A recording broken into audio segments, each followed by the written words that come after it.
Ateng terkejut ketakutan, terpana melihat 3 lelaki bertubuh besar bertelanjang dada. Kulit mereka hitam legam, rambut keriting gimbal, wajah begitu menyeramkan, teramat sangar, begitu marah dengan mata merah, melotot dan terus membentak ke arah Ateng. Mati dengan perut membesar, yang konon dikirim peluh oleh sosok Nini Ribung. Dan dari hal itulah Nini Ribung ini begitu ditakuti oleh warga Cidalima. Bahkan karena rumor Nini Ribung yang punya ilmu teluh, banyak pula dukun-dukun ilmu hitam yang mencoba beradu ilmu dengan Nini Ribung. Dan semuanya dibagi habis si Nini Ribung.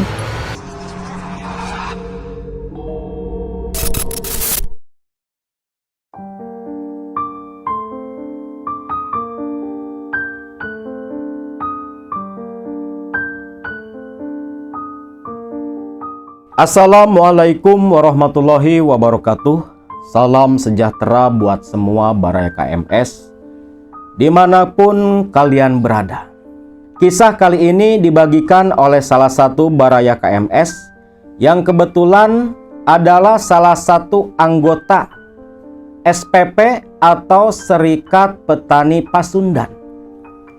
Beliau yang sebut saja bernama Mang Ateng pernah mengalami satu peristiwa yang begitu di luar nalar akal sehat manusia, di mana beliau pernah menjalani dan merasakan sendiri pengalaman pahit berkaitan dengan sebuah tempat yang dianggap keramat di sebuah hutan yang disebut Hutan Simagonggong di daerah Jawa Barat, yang dimana tempat keramat itu dikenal oleh warga sekitar dengan nama Keramat Tunggul Bitung.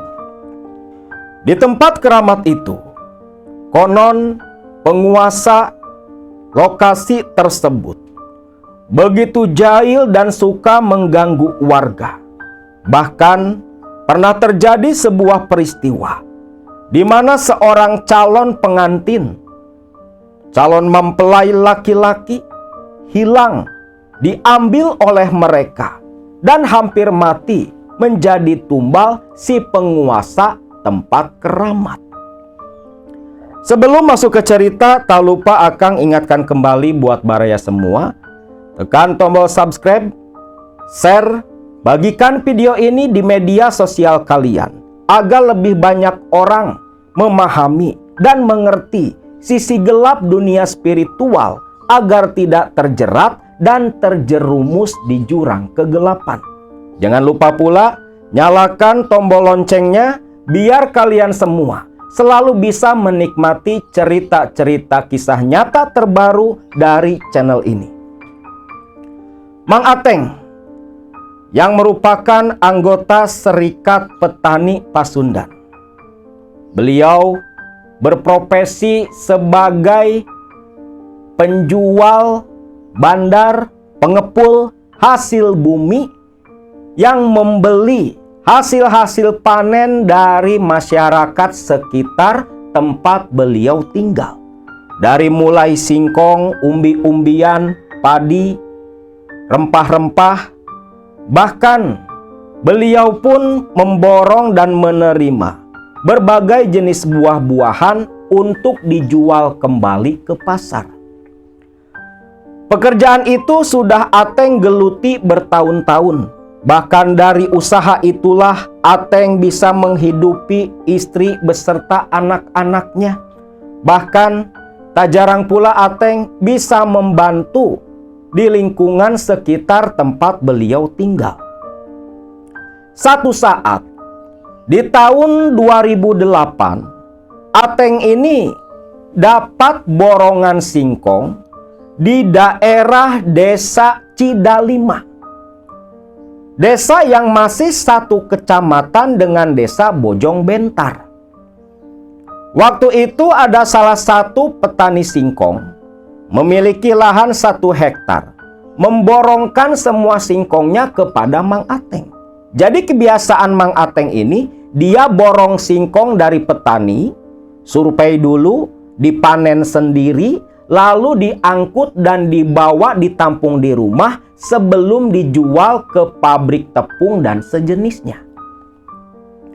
Waktu itu warga Cidalima, sebut saja namanya Mang Barna, datang ke Bojong Bentar menemui Mang Ateng menawarkan singkong tanamannya. Luas 1 hektar kebayang sama Mang Ateng. 1 pohon aja bisa 3-4 kilo. Berapa ton tuh? Dalam 1 hektar kebun singkong yang akan dia borong. Selepas adu harga, deal dengan harga sekian, Ateng pun berniat 3 hari kemudian datang ke Cidalima memborong dan memanen singkong milik Mang Barna. Waktu itu Ateng pun mengumpulkan beberapa anak buahnya. Di antaranya ada Kang Hamid serta Kang Dadang, yang memang merupakan pengikut setia Mang Ateng bertahun-tahun ikut kerja bersama dirinya. Saat itu hari Selasa pagi sekitar jam 5:30, Ateng membawa mobil pick-up bersama 2 orang karyawannya langsung bergegas menuju desa Cidalima. Desa Cidalima ini sebuah desa yang agak terpencil karena terletak tepat di pinggiran hutan perawan, hutan lindung yang jarang terjamah oleh manusia. Sebutan Simagonggong oleh warga desa Cidalima dikarenakan hutan itu memiliki kesan angker yang begitu kental. Konon katanya di hutan itulah dulu di masa lalu ada seorang tokoh sakti, nenek tua, yang dikenal dengan nama Nini Ribung, seorang dukun ilmu hitam yang tak bisa mati. Bahkan dibilang abadi, karena tak mati seperti umumnya manusia. Nenek Ribung ini, si Nini Ribung, itu konon katanya moksa. Dalam kondisi bertapa, hilang dengan jasadnya di sebuah lokasi yang sekarang dikeramatkan, disebut dengan nama Keramat Tunggul Bitung. Sekitar jam 7:30 pagi, Ateng dan 2 karyawannya pun tiba di desa Cidalima. Mereka langsung menuju ke rumahnya Mang Barna. Di kediaman Mang Barna sudah ada beberapa orang pula tetangga Mang Barna yang dipekerjakan untuk ikut bantu memanen singkong. Selepas bertegur sapa, Ateng dan 2 karyawan serta Mang Barna dan teman-temannya membawa peralatan lalu berjalan kaki menuju kebun singkong Mang Barna. Nah, kebetulan kebun singkong milik Mang Barna yang luasnya 1 hektar itu tepat berada di pinggiran hutan Simagonggong. Ketika berjalan menuju ke lokasi, saat rombongan berjalan beriringan menelusuri jalanan setapak, agak licin pula karena semalam habis turun hujan, mereka berjalan begitu berhati-hati. Lah di sini Mang Barna yang memimpin berjalan paling depan diikuti Mang Ateng. Dia berkata, "Sebentar, berhenti dulu." "Ada apa, Mang?" tanya Ateng. "Begini, Mang Ateng, itu lihat tuh di depan sana," sambil menunjuk ke arah atas. Ini kan dari bawah agak menanjak jalannya. Nah, Mang Barna ini nunjuk ke sebuah pohon beringin menjulang tinggi begitu besar. Akar gantungnya udah kayak janggut tuh. "Kenapa, Mang?" Begini, Mang Ateng. Nanti pas kita lewat di dekat beringin tua itu, kita sanduk-sanduk papalaku. Salam-salam dulu. Soalnya itu sudah jadi aturan tak tertulis di kampung Cidalima. Loh, kenapa? Mesti pamit-pamit segala? Cuma lewat depan pohon doang? Bukan kayak gitu Mang Ateng. Ya, gak taulah. Pokoknya dari zaman dulu, beringin itu yang disebut beringin Tunggul Bitung, konon katanya agak angker. Jadi kalau lewat depan sana mesti permisi dulu. Pokoknya Mang Ateng sama teman-teman nurut aja lah, ngikutin aturan di tempat kita. Ateng pun paham, walau Ateng sendiri nggak terlalu percaya lah dengan hal-hal mitos seperti itu. Lawang dia sering masuk keluar hutan ke desa-desa terpencil. Selama ini aman-aman aja tuh, gak pernah nemu kejadian aneh. Namun ya itu hanya dipendam dalam hati, tidak diucapkan di lisan. Nah, begitu tepat lewat di pinggir pohon beringin, memang hawanya terasa udah berbeda tuh. Mungkin karena pohon yang begitu lebat, besar, tua, hutan yang lebat pula, agak gelap walau pagi hari tuh, agak anyep. Hawa dingin lantas menerpa Ateng beserta kawan-kawannya. Lalu Mang Barna berhenti. Dia menoleh sambil menundukkan kepala dan berkata, "Sampurasun," ucap Mang Barna. Diikuti Ateng dan rombongan lainnya ngucapin sampurasun. Selepas itu Mang Barna ngasih isyarat untuk kembali berjalan. Nah, ketika berjalan selepas uluk salam barusan, samar-samar Mang Ateng mendengar suara serak perempuan tua yang berkata, "Rampes." Ketika Ateng menoleh, saat itulah Ateng sekejap melihat sosok nenek tua mengenakan kebaya lusuh dengan rambut jabrig, kulit peot kehitaman. Tersenyum penuh arti menatap ke arah Ateng. Ateng pun setengah berlari mepet jalan mendekat ke arah Mang Barna. Tibalah mereka di kebun singkong milik Mang Barna.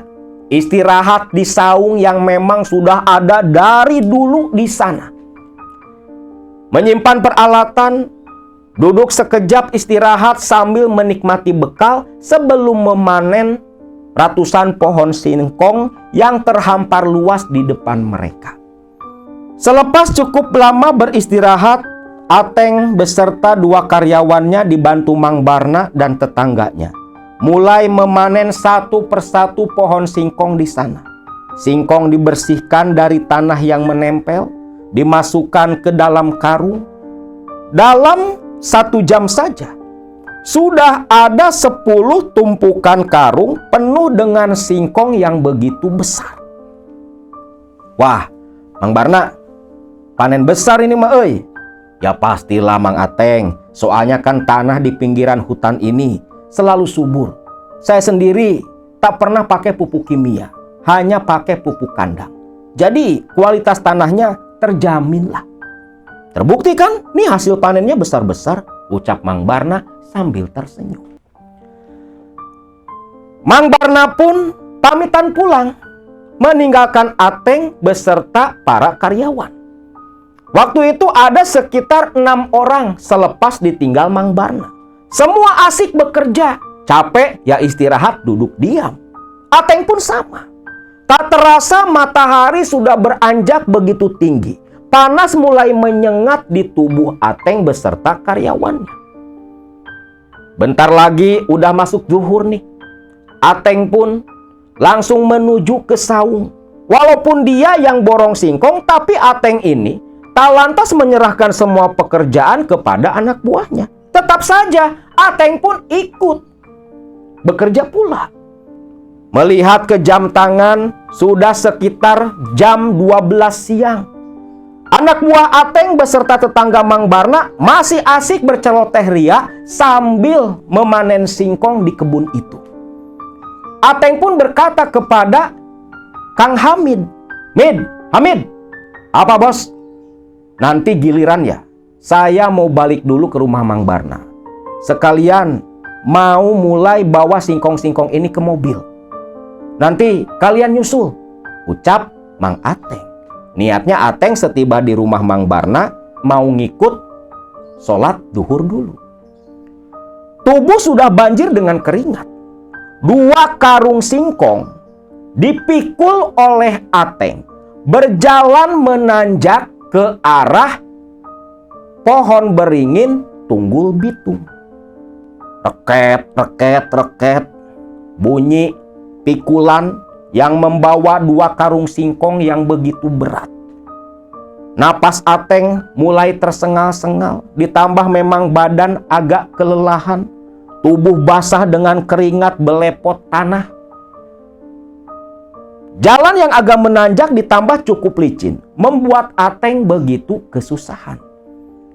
Singkatnya nih, Ateng tibalah dia tepat di dekat pohon beringin Tunggul Bitung.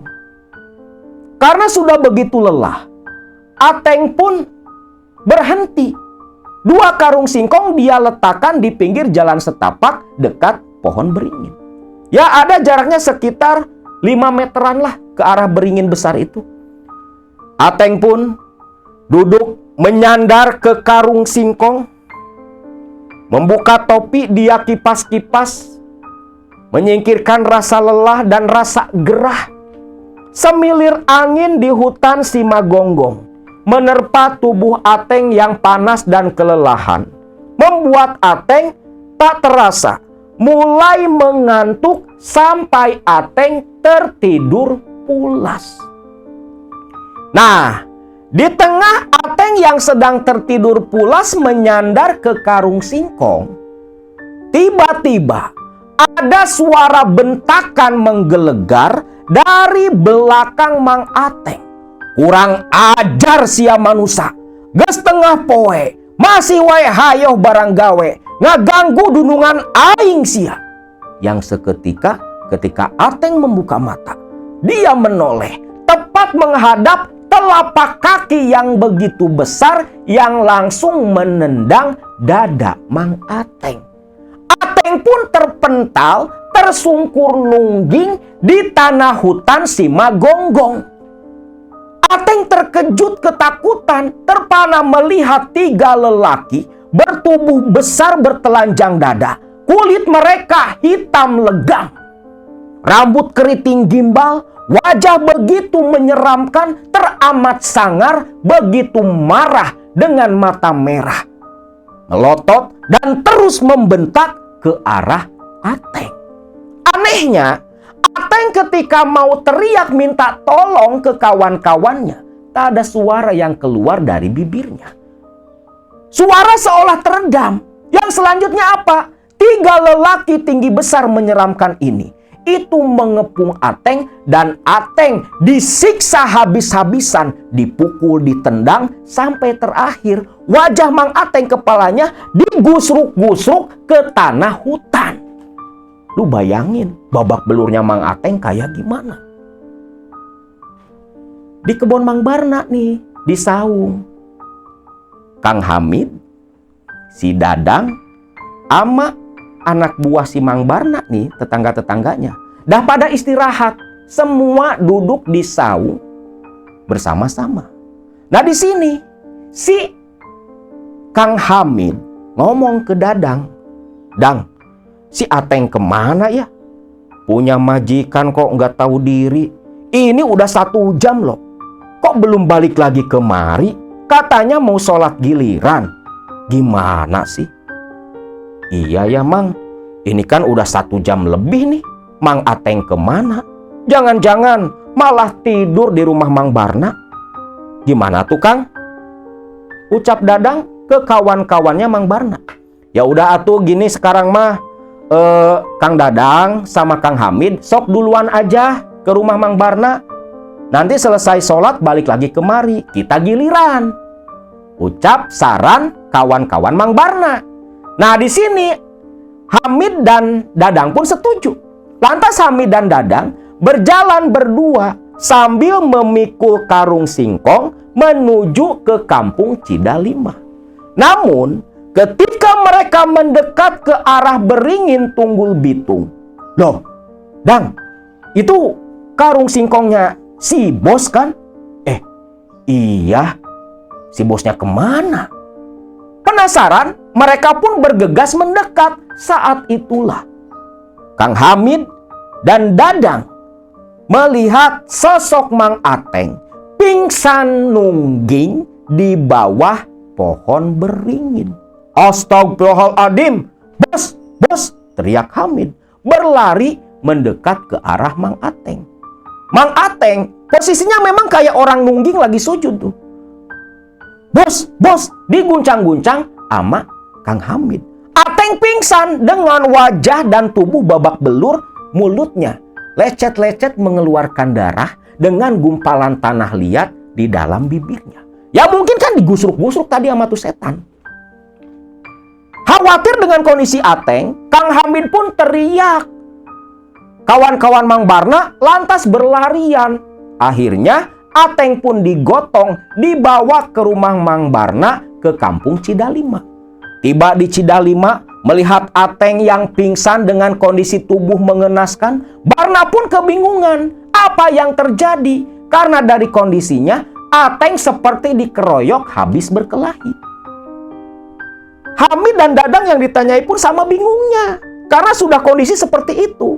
Ateng pun akhirnya dibawa ke puskesmas. Tiba di puskesmas, Ateng dirawat. Lantas di sini, selepas Ateng siuman, Mang Barna curiga ada sesuatu yang tak beres. Karena walau Ateng sudah membuka mata, tapi Ateng mengigau, ngomong ngecapruk kemana-mana. Kang Hamid, tadi waktu ditemuin, Kang Ateng di mana? Itu loh, di bawah pohon beringin. Hah? Di Tunggul Bitung? Iya, Mang Barna. Kenapa emang? Waduh, bahaya. Cep, yuk kita bawa si Mang Ateng ke rumahnya Aki Jangi. Aki Jangi? Iya, ini pasti ulah si Nini Ribung. Yuk kita bawa ke sana. Ateng pun akhirnya dari puskesmas dibawa ke rumah Aki Jangi, seorang dukun sesepuh di kampung Cidalima. Ketika Ateng dibawa ke rumah Mang Jangi, Aki Jangi yang kebetulan ada di rumah terkejut dong. Lihat banyak orang gotong manusia. Loh. Ada apa ini? Ki, tulungan Ki. Ini kasihan Ki. Dia kayaknya diganggu sama si Nini Ribung. Astagfirullah. Bawa masuk. Ucap Aki Jangi. Ateng pun dibawa masuk, lantas dibaringkan di atas tikar. Ini sepanjang dibawa ya dari puskesmas sampai ke rumah Aki Jangi, Ateng ini ngigok terus. Ampun-ampunan lah, segala macem lah, takut lah. Sampai tubuhnya ini bergerak-gerak seperti yang sedang menahan pukulan. Kan aneh dong. Begitu tiba di rumah si Aki Jangi, dibaringkan di atas tikar, di ruang tamu. Rumahnya kan rumah panggung nih si Aki Jangi. Aduh, iya mah teu salah deui. Kalakuan si Nini Pahang. Nini Pahang katanya, ucap si Aki Jangi. Saking kesalnya karena ada lagi korban si Nini Ribung. Tentunya di sini Hamid dan Dadang kan bingung, gak paham, gak ngerti. Ki, ini sebenarnya kenapa bos saya kok bisa kayak gini? Kasambet Jang, kasambet. Sudah, tenang saja. Nanti Aki cerita selepas majikan kalian ini sadar. Barna, ambilin air putih di dapur ya. Barna pun nurut, langsung ke dapur ambil air putih. Nah, selepas itu air putih ini pun dijampe-jampe sama Aki Jangi dan airnya dicipratin ke sekujur tubuh Ateng. Tak berselang lama, Ateng pun membuka mata, tersadar dengan tubuh lemah, meringis kesakitan. Dia terkejut berada di tempat asing dikerumuni beberapa orang. Aduh, ini tadi mana? Ucap Mang Ateng. Muntah Mang Ateng. Dan ketika muntah, yang keluar apa? Gumpalan-gumpalan tanah. Kayaknya waktu digusruk-gusruk sama jin tuh, tanah-tanah tuh masuk ke dalam mulut Mang Ateng. Bahkan di sela-sela gigi, dia ngeluarin tanah pula. Tanah liat. Nah di sini, Kang Hamid dan si Dadang Bukannya kasihan, malah ketawa dia. Lihat Ateng ngelurain tanah dari mulut. Nah, singkatnya selepas Ateng agak mendingan, Ateng cerita apa yang dia alami sampai kondisinya seperti itu. Ateng pun terkejut karena kata Barna 1 jam lebih Ateng gak balik-balik ke saung. Yang padahal perasaan Mang Ateng hanya beberapa menit saja. Nah, ini kan perbedaan waktu di alam kita dan alam mereka. Dan di sini Ateng pun bertanya, siapa sebenarnya sosok si Nini Ribung? Karena dari tadi Barna, tetangganya, dan Aki Jangi terus aja nyebut-nyebut nama Nini Ribung. Nah, di sini Aki Jangi pun menjelaskan kalau ternyata si Nini Ribung itu dukun ilmu hitam. Katanya punya ilmu batara karang, tak bisa mati, dan moksa saat bertapa di bawah pohon beringin sampai menjadi penguasa tempat itu. Dan sejak saat itu, pohon beringin itu dikeramatkan oleh warga sekitar Cidalima. Bahkan tak jarang orang-orang dari luar kota, entah tahu dari mana, itu datang ke Tunggul Bitung untuk mencari persekutuan, menjalani pesugihan.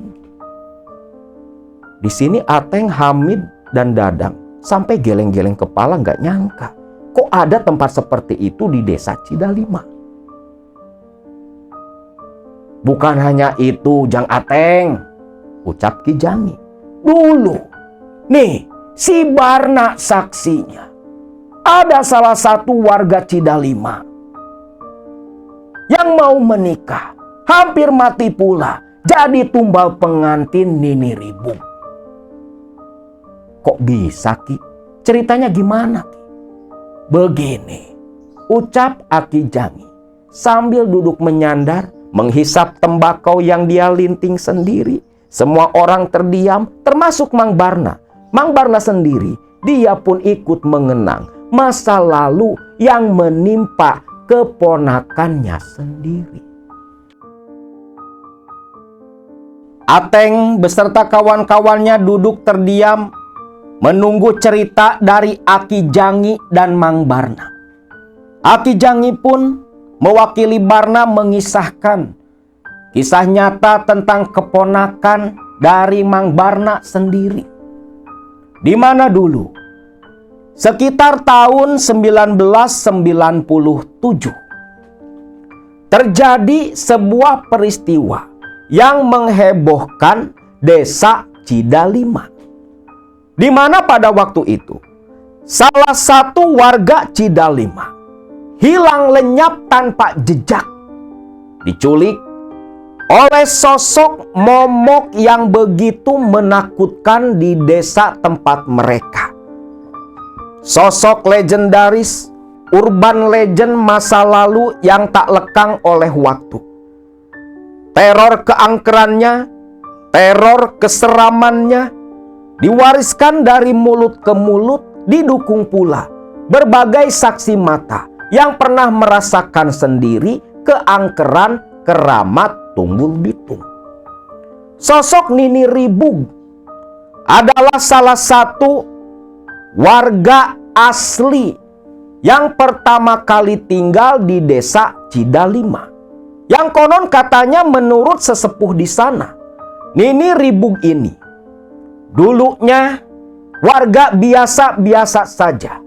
Anak perempuan satu-satunya dari pasangan petani miskin yang mati karena didolimi oleh seorang juragan di kampung itu.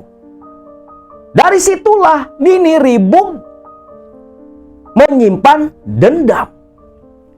Nini Ribung yang entah nama aslinya siapa. Dari rasa dendam karena kematian kedua orang tuanya didolimi oleh si juragan. Ribung muda sempat menghilang cukup lama dari desa Cidalima. Konon menurut salah satu tetangga, Ribung ini mencari guru-guru spiritual untuk menimba ilmu hitam, melampiaskan dendam kepada sosok si juragan. Beberapa tahun berkelana, Nini Ribung pun balik lagi ke desa Cidalima, menempati kembali rumah gubuk peninggalan almarhum orang tuanya. Dan dari situlah mulai terjadi teror-teror aneh, peristiwa-peristiwa menyeramkan di desa Cidalima. Si juragan, musuh besar dari Nini Ribung, yang jadi penyebab kematian orang tuanya, mati satu keluarga berturut-turut hanya selang 40 hari dengan kondisi yang begitu mengenaskan, di mana semuanya, keluarga dari si juragan sampai anak terkecilnya, mati dengan perut membesar yang konon dikirim teluh oleh sosok Nini Ribung. Dan dari hal itulah Nini Ribung ini begitu ditakuti oleh warga Cidalima. Bahkan karena rumor Nini Ribung yang punya ilmu teluh, banyak pula dukun-dukun ilmu hitam yang mencoba beradu ilmu dengan Nini Ribung. Dan semuanya dibantai habis si Nini Ribung. Jawara yang bela pati kepada para korban teluh Nini Ribung, banyak pula yang mendatangi ngajak Nini Ribung duel. Namun yang terjadi, Nini Ribung ini tak bisa dibunuh sama sekali, sampai ada aturan tak tertulis. Ketika bertemu Nini Ribung, tundukkan kepala, menghindar, jangan sampai beradu mata. Karena dampaknya begitu fatal, bisa hilang nyawa. Gila. Nah saat itu, tahun 97 nih, ponakan dari Mang Barna, sebut saja namanya Parid. Waktu itu sekitar jam 10 malam, Parid beserta kedua orang tuanya, ada Mang Barna pula, baru pulang lamaran dari rumah Nyai Icih, calon istri dari Parid. Habis pada lamaran nih, datang ke rumah calon mempelai perempuan, datang menentukan tanggal pernikahan. Yang dimana waktu itu Parid dijadwalkan akan menikah selang 40 hari kemudian. Nah di perjalanan, Mang Barna ini negur si Parid. Rid, kadeknya nepi ka 40 poe kaharep, maneh ulah kamamana, cicing di imah, pamali tabu calon panganten mah kudu dipingit. Temenang liliaran, bisi cilaka ngundang siluman. Yang artinya, Mang Barna ini menasehati Parid agar selama 40 hari ke depan, Parid kan dalam masa pingitan, gak boleh keliaran, gak boleh keluar, karena akan mengundang musibah, takut mendatangkan siluman. Karena dulu katanya nih, kalau di Cidalima ada pengantin keliaran, sebelum akad nikah, itu pasti diusilin sama Nini Ribung yang moksa di Tunggul Bitung. Bahkan terkadang celakalah di perjalanan. Dan mitos seperti itu hingga saat ini pun masih dipelihara pula. Jadi pengantin mesti dipingit dulu nih, gak boleh keliaran kemana-mana, tabu lah hukumnya. Parid pun ya ngikut saja aturan dari keluarga yang memang begitu mempercayai adat istiadat seperti itu. Dan memang waktu itu kan umum pula, semua orang pun percaya. Nah, masuklah Parid ke fase masa pingitan. Bisa lu bayangin dah, Parid anak muda yang kerjanya dolan main kemana-mana sama teman-temannya. Ini 40 hari diem aja di rumah. Duduk, ngerokok, molor, makan. Gak aktivitas apa-apa. Tentunya jiwa mudanya Parid ini meronta-ronta dong. Ibarat kata kuda liar dikunci di kandang. Wah, gak betah lah. Dan hal itulah yang dirasakan oleh Parid. Dia ini betul-betul gak boleh keluar dari area rumah tempat tinggalnya. Sekedar ke warung aja nggak dibolehin. Dan tak lupa, sebagai persiapan sebagai calon mempelai pengantin nih. Farid setiap malam Jumat selama fase pingitan itu dimandikan dengan air kembang oleh keluarganya. Katanya biar nanti pas akan nikah nih pengantin pangling, auranya beda gitu. Singkat cerita, menginjak minggu keempat masa pingitan, sekitar 6 hari lagi menjelang akan nikah, Farid udah nggak kuat, dikurung terus di rumah. Waktu itu sekitar jam 10 pagi, tatkala kedua orang tuanya sedang pergi ke ladang, Farid keluar dari rumah sendiri. Niatnya apa? Farid ini mau nyari kayu bakar. Karena ketika ke dapur, kayu bakar udah nggak ada. Ketika keluar dari rumah sambil menyoren golok, pakai celana pendek, pakai baju kaos, Farid ini sempat berpapasan dengan tetangga dan ditegur. "Heh, Farid, reka mana maneh?" "Kenapa gitu, Mang?" Kamu teh kan lagi dipingit, gak boleh kemana-mana, diam di rumah, pamali." Nih diingetin sama tetangga, Farid masih masa pingitan, gak boleh keluar, pamali katanya. "Alah Mang, gak jauh ini kok Mang, masih di pinggiran desa, mau nyari kayu bakar. Udah ya Mang, pamit dulu, nanti juga pulang, gak lama kok, suntuk lah Mang." Diam terus di rumah udah 1 bulan, ucap Farid sambil tersenyum tak memperdulikan teguran warga. Nah di sini Farid pun sambil bersiul-siul, sambil melamun berjalan di jalanan setapak yang mengarah ke pinggiran hutan Simagonggong, tempat biasa Farid mencari kayu bakar. Tak terasa, Farid pun sudah tiba di area kebun milik pamannya si Mang Barna, yang memang dari dulu juga ditanamin singkong tuh. Nah tiba di kebun, Farid pun menggantungkan air minum di saung, lalu mencari ranting-ranting dan dahan-dahan kayu yang sudah kering. Singkatnya Farid udah dapat nih 1 ikat kayu bakar. Namun ketika selesai mengikat kayu bakar, langit mendadak mendung, seolah mau turun hujan. Dirasa hujan sudah semakin dekat, Farid lantas bergegas menuju ke arah saung Mang Barna. Ketika setengah berlari menuju ke saung sambil memikul kayu bakar, suara deru air hujan di kejauhan terdengar. "Aduh, hujan gede nih," pikir Farid. Betullah ketika tiba di dalam saung, bruk, hujan pun turun begitu deras, bahkan disertai sambaran-sambaran guntur. Farid yang begitu kedinginan karena cuman pakai kolor dan baju kaos saja, dia pun hanya memeluk lutut di dalam saung sambil merokok menghangatkan badan. Di tengah Farid yang sedang berteduh di saung milik pamannya, tiba-tiba ada suara yang menegur dari belakang Farid. "Heh, Ujang, jangan berteduh di situ, Jang. Yo, mending ikut sama Nini." Farid menoleh, dia terkejut.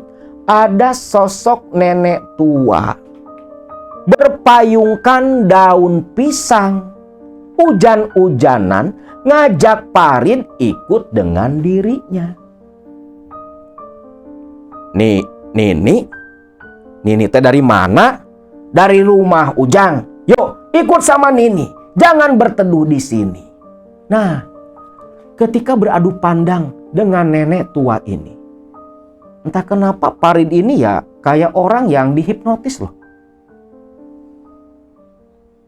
Nurut aja sama tuh nenek-nenek. "Yuk Jang, ikut sama nenek. Pamajikan maneh ge aya di imah Nini." Si Nini ini bilang kalau istrinya Farid pun ada di tempat dia.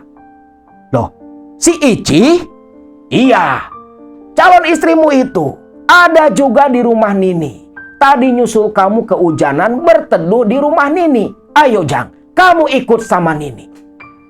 Nah di sini Parid kayak kebo dicucuk hidung, ngikut aja keluar dari saung, ngikutin si nenek tua yang memegang daun pisang. Parid pun terus berjalan mendekati si nenek tua, lalu berjalan membuntuti di belakang. Di sini Parid agak keheranan. Ini rambutnya uban semua, tapi kulitnya kenceng kayak perawan. Tubuhnya pun molek. Dari belakang gutak-gitek udah kayak pantat bebek. Parid kan normal. Nenek-nenek seksi nih, pikir Parid. Dan anehnya dari tubuh si nenek tua ini tercium bau yang begitu wangi, yang cukup memikat. Dan yang lebih mengherankan, terlintas di pikiran Parid saat menatap tubuh si nenek tua. Hujannya kan gede, gak ada satu tetes pun air yang membasahi tubuh nenek tua di hadapan Parid. Kita tinggalkan Parid sekejap. Balik lagi ke kampung Cidalima. Di rumah tempat tinggal Parid, Mang Juna dan Binyai, orang tua Parid, begitu khawatir. Sudah jam 5 sore, Parid belum juga pulang. Kang, si Parid teh kemana atuh Kang? Ini udah jam 5 sore, bentar lagi maghrib. Cari atuh Kang, si Parid teh kemana? Nyai takut si Parid kenapa-napa. Dia itu masih dalam masa pingitan Kang. Iya, Akang juga paham. Tapi nanti nunggu hujan reda dulu, ucap Mang Juna. Nah hujan baru reda selepas waktu maghrib. Langit udah gelap dong, mana hujan kan. Nah selepas hujan reda, Mang Juna pun keluar dari rumah mencari keberadaan Parid. Nah di sini Mang Juna mendatangi kawan-kawannya Parid.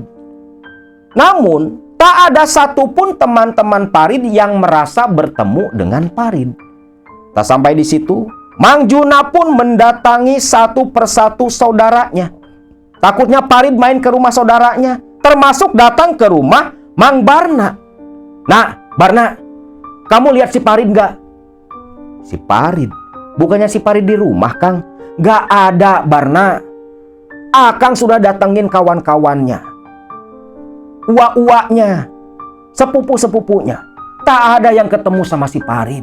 Nah, bantu Akang yuk, cari keberadaan si Parid.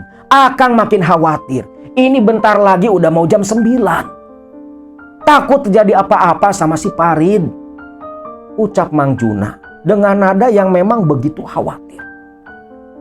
Barna pun setuju, lantas mengikuti kakaknya mencari si Parid.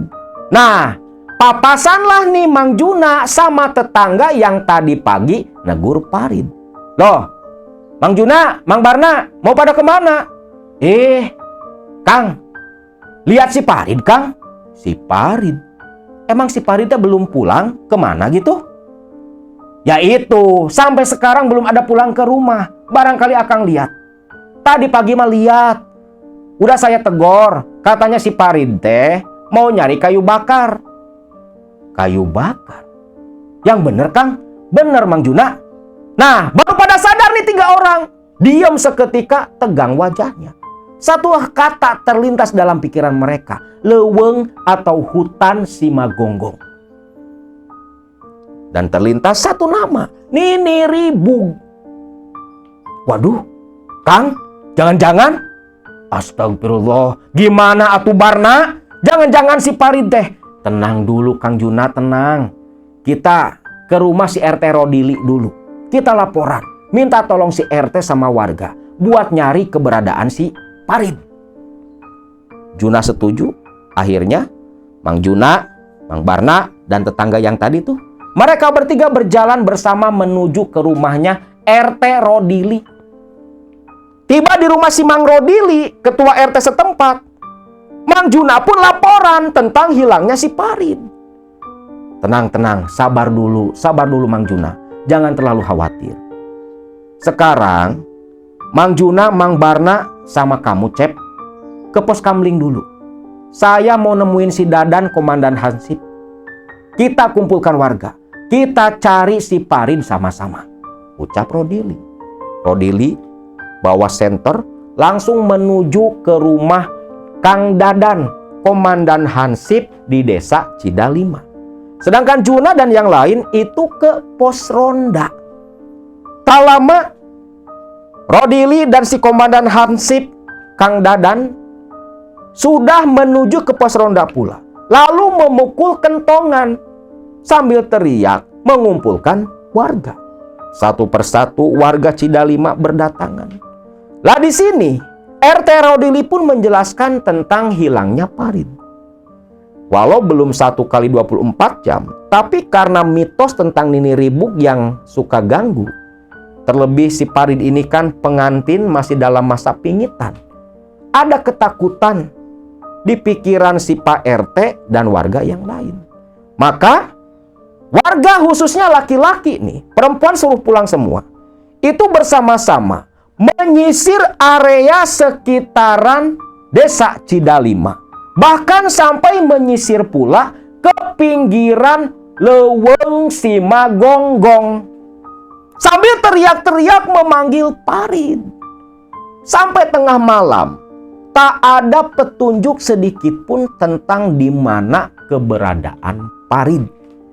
Sampai akhirnya RT Rodili membubarkan warga. Dan pencarian akan dilanjutkan esok paginya. Esok paginya, sekitar jam 7 warga Cidalima sudah berkumpul kembali di depan rumah Mang Juna. Dipimpin Mang Juna, Mang Barna, RT Rodili, dan Hansip Dadan. Pencarian kembali dilakukan. Bahkan sampai melibatkan Babinsa polisi desa mencari keberadaan Parin. Yang ditemukan ya cuman botol minum Parin di saung kebunnya Mang Barna. Namun jejaknya gak ada. Parin seolah lenyap begitu saja. Sehari, 2 hari, 3 hari, sampai 5 hari Parin belum ditemukan. Bi Nyai, ibu kandungnya Parin, kerjanya cuma nangis tiap hari. Terlebih lagi keluarga calon mempelai perempuan. Bingung. Hitungan hari lagi akan nikah nih, si Parin gak tahu kemana. Sampai-sampai keluarga dari Nyai Ici, calon istrinya Parin, menuduh Parin kabur dengan mantan kekasihnya. Karena sebelum lamaran, katanya Parin sempat ketemu nih sama mantannya. Orang dari kampung sebelah. Didatengin pula tuh rumah mantannya si Parin. Yang gak tahu apa-apa pun ikut terseret pula. Nih Parin bener-bener nih ngerepotin orang lain. Tapi ya mantan kekasih Parin ini gak tahu apa-apa. Wong ketemu aja gak sengaja. Bukan sengaja ketemuan gitu. Akhirnya di sini keluarga dari Nyai Ici pun malah ikut terjun pula mencari keberadaan si Parin. Mang Juna, Mang Barna, dan keluarga besar sudah betul-betul pusing, hampir putus asa. Sampai akhirnya ada satu orang yang menyarankan Mang Juna untuk menemui dukun di desa sebelah yang dikenal dengan nama Aki Taja. Mang Juna, coba atuh minta tolong sama Aki Taja di desa sebelah. Siapa tahu Aki Taja tahu di mana keberadaan si Parin. Astagfirullahaladzim. Kenapa nggak kepikiran ya? Barna, antar yuk. Kita langsung ke rumahnya Aki Taja. Itu 1 hari lagi mau nikah tuh. Nah di sini Mang Barna dan Mang Juna, kakak beradik ini, langsung bersama-sama menuju ke rumahnya Aki Taja. Aki Taja ini seorang sesepuh di desa sebelah desa Cidalima. Sudah tua, namun kesaktiannya cukup terkenal pula. sering didatangi orang-orang yang meminta keperluan, meminta bantuan. Tibalah di rumah Aki Taja, Mang Juna langsung berbicara. Aki, saya teh mau minta tolong Ki. Sudah beberapa hari anak saya si Parid teh hilang. Sehari lagi dia ini mau akad nikah Ki. Tolong Ki, di mana sebenarnya keberadaan anak saya Ki? Aki Taja yang sudah tua renta hanya terdiam dengan memejamkan mata. Barangkali ada yang tahu. Terakhir kali lihat si Parid di mana? Ya katanya sih masih di kampung Ki. Katanya mau nyari kayu bakar di leuweung si Magonggong. Kempisnya juga, botol minumnya ada ditemukan di saung adik saya ini Ki, di saung si Barna. Aduh, minim petunjuk ya. Begini saja Jang Juna. Tali pusarnya si Parid masih ada. Ada atuh Ki, ada. Buat apa Ki? Bawa kemari. Lewat tali pusar itulah Aki akan coba menerawang, mencari keberadaan si Parid. Wah, baik Ki. Barna, kamu tunggu di sini. Akang mau pulang dulu. Mang Juna pun pulang ke rumahnya di Cidalima dengan bermaksud mau mengambil tali pusar Parid. Jadi gini loh, kalau di kampung, khususnya di daerah Sunda ya, nggak tahu kalau di daerah lain, seperti di tempat Akang, itu kalau anak lahiran kan dulu diurusnya sama dukun beranak. Nah ada kebiasaan, tali pusar bayi itu kan yang nolol di luar tuh yang diikat. Kalau udah 3 sampai maksimal 7 hari mengering, copot sendiri kan. Nah, copotan tali pusarnya itu katanya harus disimpan. Disimpan, kadang kalau dulu mah dimasukin ke kanjut kundang, lalu dimasukkan di dalamnya tuh uang dengan harapan agar rejeki si anak si jabang bayi ini lancar. Akang pun sama, yaitu kan adat ya. Masalah kepercayaan ya kembali ke diri masing-masing. Cuman ini adat. Jadi si Dede Nisa itu anak Akang pun sama. Jadi sama dukun beranak ya, walau lahirannya di dokter, tapi kan tetaplah di kampung mah dukun beranak ikut aktif pula membantu itu. Nah jadi si tali pusar tuh disimpan di kain, dimasukin duit. Ya itu hanya sekedar adat budaya saja. Tak ada kepercayaan yang nyeleneh-nyeleneh gitu. Nah si Aki Taja itu minta tali pusar yang itu buat media menerawang, mencari keberadaan si Parid. Tak berselang lama, Mang Juna pun balik lagi ke rumah Aki Taja. Potongan tali pusar yang mengering dalam kanjut kundang, kain yang berbentuk seperti dompet lah atau wadah gitu, diserahkan ke Aki Taja. Ini Ki, tali pusarnya si Parid.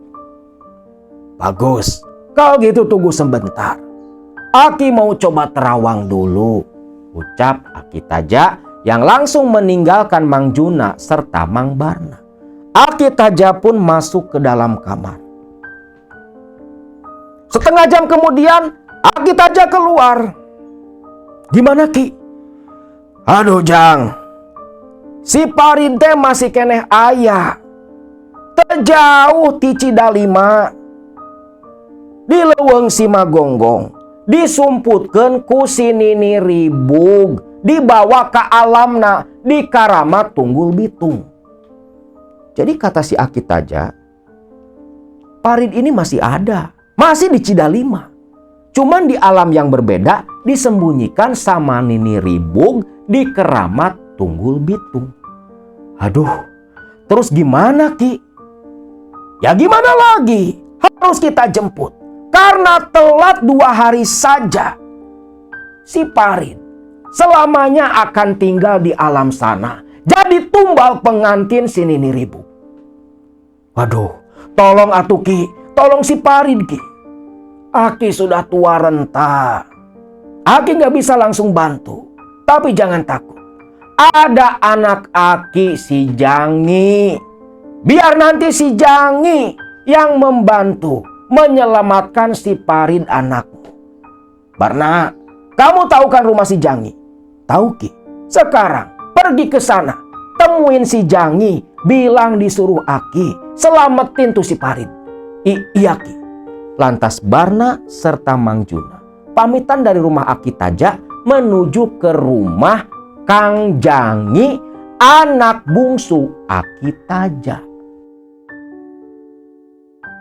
Tiba di rumah Kang Jangi, Mang Juna lantas cerita apa yang sudah terjadi, termasuk perintah dari Aki Taja agar Kang Jangi menyelamatkan Parid.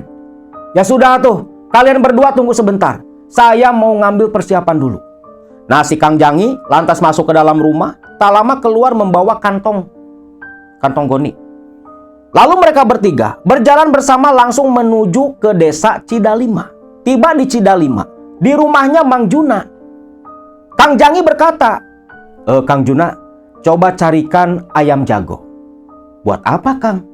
Itu nanti buat ganti si Parid. Baik, Kang. Mang Juna langsung nyari ayam. Sedangkan si Kang Jangi meminta izin meminjam kamarnya si Parid. Mau ritual. Lah warga, termasuk Mang Barna serta Bi Nyai, istri Mang Juna, itu semua menunggu di luar, berharap-harap cemas menunggu hasil dari ritualnya Kang Jangi. Kang Jangi di dalam kamar dia menata sesaji, bakar kemenyan, memulai ritual pencarian si Parid yang memang jelas berada di alam yang berbeda, disembunyikan oleh Nini Ribung.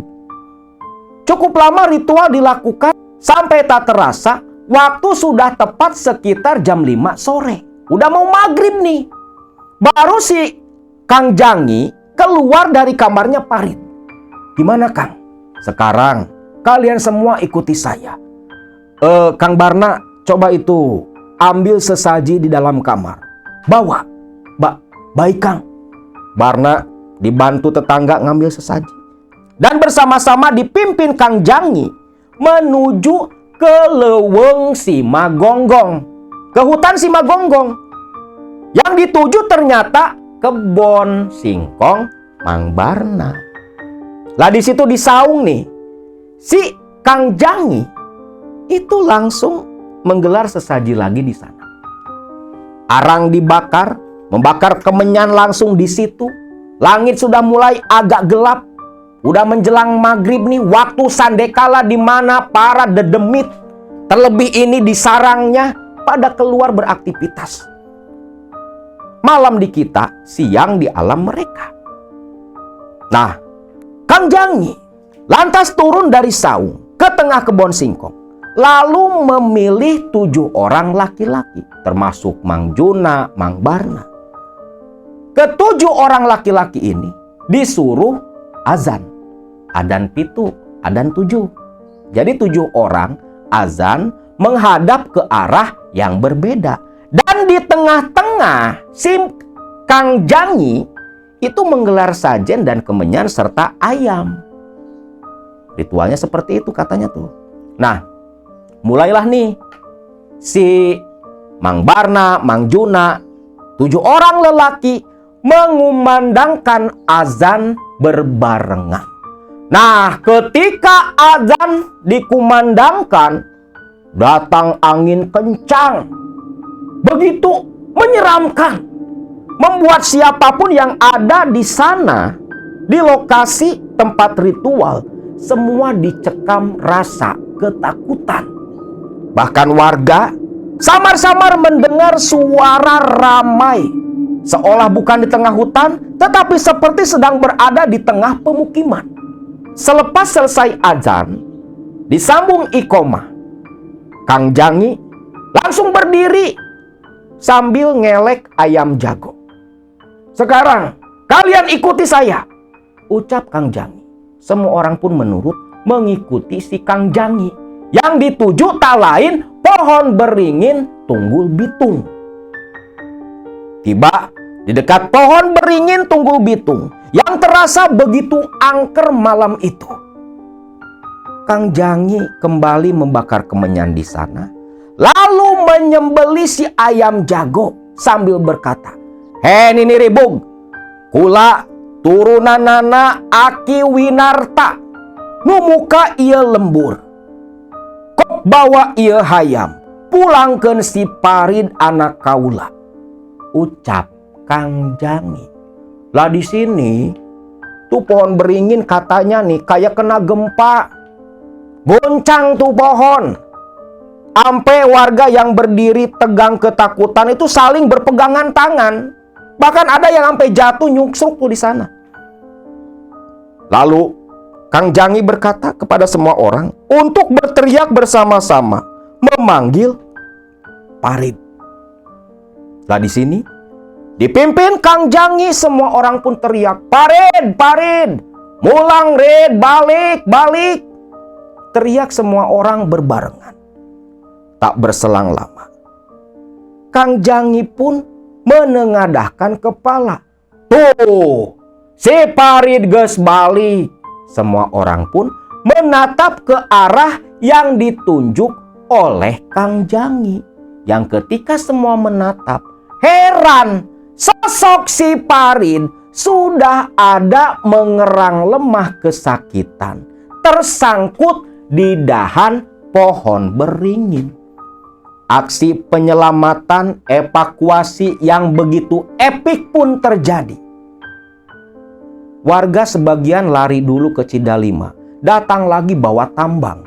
Beberapa orang naik ke atas pohon beringin Tunggul Bitung, lalu mengikat tubuh Parid yang begitu lemah, diturunkan perlahan, lantas Parid dibawa kembali ke pemukiman.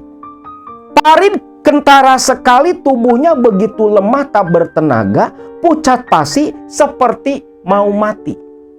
Tiba di rumah, bergegas Kang Jangi mengobati Parid, membaca jampi-jampi menyasar sekujur badan Parid yang terus mengerang-ngerang lemah kesakitan sambil berkata, "Aduh tolong, ampun," teriak Parid.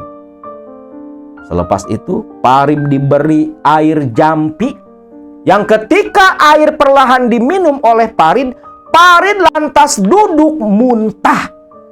Dan ketika muntahannya keluar yang baunya begitu busuk, bukan nasi atau makanan yang dimuntahkan oleh Parid, tetapi yang keluar itu potongan-potongan cacing, belatung, serangga.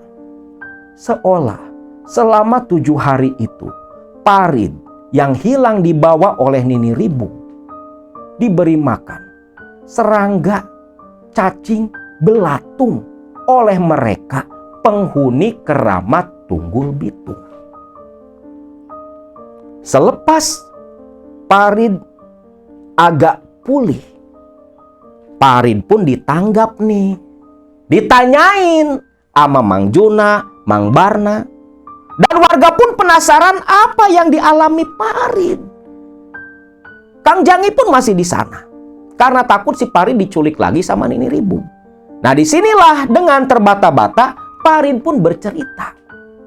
Waktu itu kan Parid pas hujan gede di saung Mang Barna, itu ada nenek tua berpayungkan daun pisang mengajak Parid untuk berteduh di rumahnya. Karena katanya si Icih pun calon istri Parid ada di sana. Memang betul. Namun bukan rumah yang didatangi oleh Parid, tapi katanya sebuah istana besar. Dan di sini Parid yang pikirannya sudah dikuasai oleh sosok Nini Ribung, itu nggak ada curiga atau perasaan apa-apa. Yang jelas ketika memasuki istana itu, Parid pun bertemu dengan sosok Icih calon istrinya. Bahkan Parid anehnya di alam sana itu seperti di alam kita. Melangsungkan pernikahan dengan Icih di rumah Icih. Ini loh, ilusi dari bangsa jin ini luar biasa hebat. Nikah sama Icih, ya namanya pengantin. Malam pertama, ya gituan. Nah, ketika Kang Jangi sedang ritual, itu bertepatan dengan waktu di mana ketika Parid sedang meniduri Icih, di dalam kamar di istana Nini Ribung. Namun ketika sedang asik bertempur menunggangi Icih yang begitu cantik di mata Parid, tiba-tiba Parid tersentak saat mendengar suara adzan pitu tuh, yang 7 orang, dan teriakan orang-orang yang memanggil namanya. Dan di situ Parid itu ditendang oleh sosok Icih yang ada dalam tindihan tubuhnya sampai Parid terjungkal dari ranjang. Dan seketika sosok Icih dengan muka yang begitu geram, wujudnya berubah menjadi nenek tua peot dengan rambut awut-awutan jabrig. Baunya apek bercampur bau anyir. Lah di sini Parid pun teriak ketakutan, lari keluar dari kamar istana. Di belakangnya beberapa orang lelaki tinggi besar yang begitu menyeramkan mengejar Parid. Namun saat dikejar inilah Parid tersandung jatuh, lalu pandangan gelap tak ingat apa-apa. Yang di alam nyata Parid ditemukan tersangkut di dahan pohon beringin. Mendengar cerita dari pengalaman Parid, semua orang pun terkejut. Gak nyangka ternyata di alam sana pohon beringin Keramat Tunggul Bitung ternyata adalah istana yang dikuasai sosok Nini Ribung, dukun ilmu hitam yang moksa di masa lalu. Dan semenjak kejadian itu, keangkeran Keramat Tunggul Bitung semakin ditakuti oleh warga Cidalima. Namun berbanding terbalik dengan ketakutan warga Cidalima, justru kabar tentang Nini Ribung dan istana Tunggul Bitung malah dimanfaatkan sebagian orang luar untuk mencari peruntungan melakukan ritual pesugihan. Nah, itulah kisah tentang tumbal pengantin Nini Ribung yang digagalkan oleh aksi heroik Aki Jangi beserta warga kampung Cidalima. Dan hingga saat ini Keramat Tunggul Bitung masih dianggap angker dan jarang orang yang berani lagi lewat di dekat pohon beringin tempat yang dikuasai sosok Nini Ribung.